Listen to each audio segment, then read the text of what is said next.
All right, let's dive into one of the most influential books ever written, the Gospel of Matthew.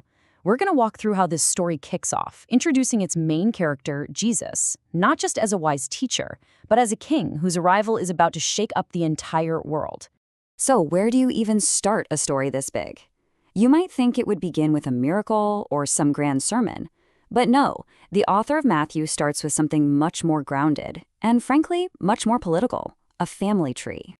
And there's no messing around. Right out of the gate, from the very first sentence, the author is making a huge claim, basically laying down a royal challenge to the powers that be.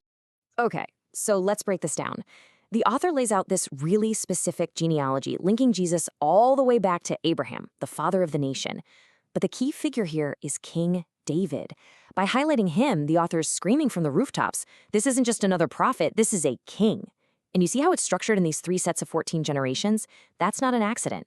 In Hebrew numerology, the name David adds up to 14. It's a symbolic way of saying, get it? A king has arrived. And the drama starts, right away. First, there's the claim of a miraculous conception. Then, wise men from foreign lands show up, talking about a star and a newborn king. Well, this news terrifies the actual king, Herod. He gets so paranoid that he orders the unthinkable, a massacre of all the baby boys in Bethlehem, forcing Jesus' family to flee to Egypt as refugees. So, from the moment he's born, his very existence is causing a massive political conflict.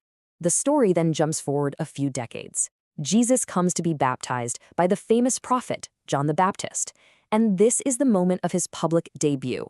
And what a debut it is. The story says the heavens open up, and a voice from God, announces to everyone, "This is my son." It's about as clear a divine endorsement as you can get. So with his identity established in a big way, Jesus immediately begins to teach. And his first major speech, the Sermon on the Mount, isn't just a few nice ideas. It's a manifesto for a completely different kind of world. He starts off by making something really clear. He's not here to tear down the old traditions or the sacred laws. Instead, he says he's here to show what they were really about all along. He's here to fulfill them, to bring them to their ultimate conclusion.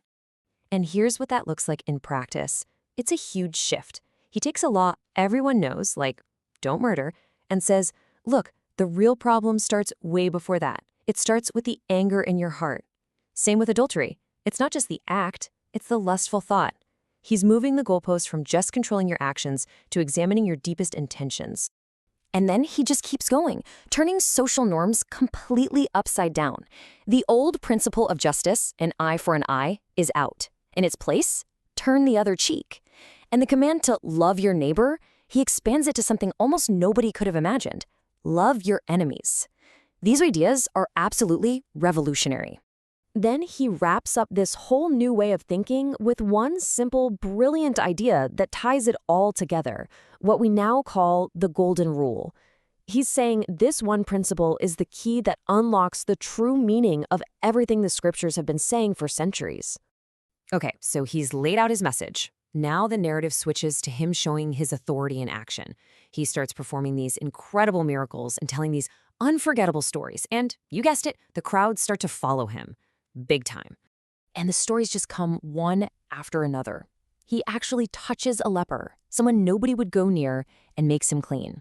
He's on a boat in the middle of a killer storm, and he just stands up and tells the wind and the waves to be quiet. And they do. His own friends are left totally stunned, asking each other, who is this guy? And the crowds just get bigger and bigger. In one of the most famous accounts, he feeds a crowd of over 5,000 people with just a handful of bread and a couple of fish. It's a display of power on an epic scale. While all this is happening, he keeps teaching. But instead of giving lectures, he often tells these simple stories called parables. He uses everyday things, like a farmer planting seeds, to explain these huge cosmic ideas about what he calls the kingdom of heaven. But here's the thing. When you start getting this popular and making these kinds of claims to authority, you're going to make some powerful enemies. And his message puts him on a direct collision course with the religious leaders of the time. And you can see that tension right here. The religious leaders, the Pharisees, accuse him of breaking sacred laws, like the Sabbath rules. But his response isn't just to argue the point. He claims he has authority over the Sabbath itself. When they accuse him of using demonic power, he basically calls their logic absurd. He's not just disagreeing with them. He's claiming to operate on a whole different level. And then the conflict just boils over. He marches into Jerusalem, right into the temple, the very center of their religious world, and he starts physically flipping over tables and driving out the merchants. He accuses them of turning a house of prayer into a corrupt den of thieves. This is a direct physical assault on the entire temple system. So his opponents try to trap him. They come up with this perfect political question about paying taxes to Caesar, the Roman emperor. It's a no-win situation, right? If he says yes, he's a traitor to his people. If he says no, he's a rebel against Rome and can be arrested. They think they've finally got him. But his answer is legendary. He asks for a coin, points to Caesar's face on it, and says, "Give to Caesar what is Caesar's, and to God what is God's."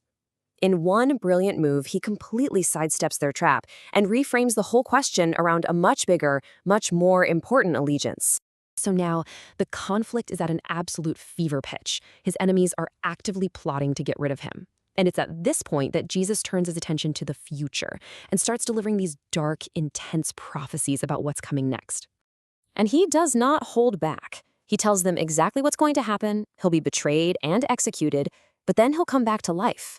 He predicts that the magnificent temple they're standing in will be completely destroyed, and he talks about a future filled with war, famine, and chaos, all leading up to a final cosmic day of judgment for everyone. But what's really fascinating is the final exam he describes. In his last parable, he says that on that final day of judgment, all of humanity will be separated into two groups, like a shepherd separates sheep and goats. And the one question that matters isn't what you believed or which rituals you followed. It's, did you feed the hungry? Did you care for the sick? Did you welcome the stranger? It all comes down to simple acts of compassion. So, the stage is set. The king has shown up, he's delivered his radical new vision for the world, he's proven his authority, and he's gone head-to-head with the establishment. Now, he's predicted his own death and the end of the age. The author leaves us with this one huge, hanging question. What's going to happen when all of these prophecies start to come true?